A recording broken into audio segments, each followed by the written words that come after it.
Coach, you guys are on a 6-game road trip. How are things going so far? Well, you know, we probably bit off a little more than we were ready to chew at Oklahoma State. What a great basketball team.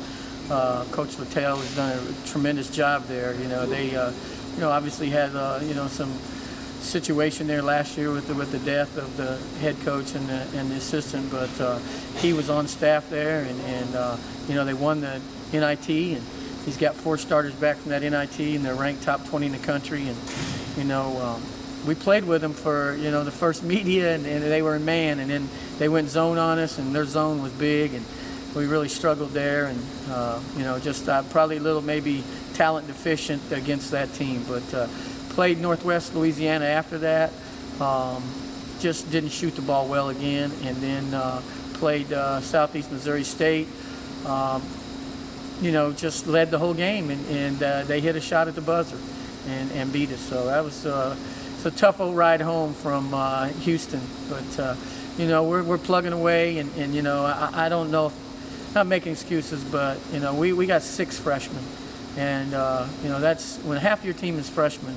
You're going to have lapses like that, and we got to get where we can play them, and there's no drop off. So I like the talent of that freshman class, but we just got to shoot the ball a little better. And I think the other thing is we've been relying too much on threes, and we need to address that.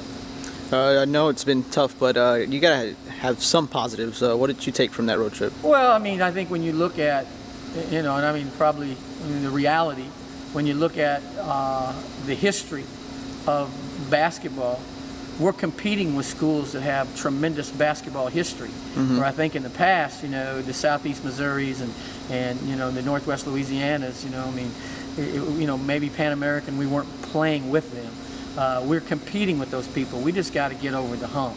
And I think that's very positive. You go and you look at everybody else's website, and they got director of ops, they got video coordinators, and I'm talking people like Southeast Missouri State.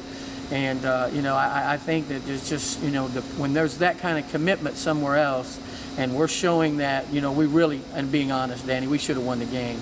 We're doing it with so much less. I think it's such a credit to our kids. I really do. Our kids battled, and our kids played well enough to win. So you got Texas A&M-Corpus Christi tomorrow, second time around. What do you guys got to do to take care of business? Well, I think that's the rivalry thing comes into play, and they're 0-6, but they're starting different people than what they started here.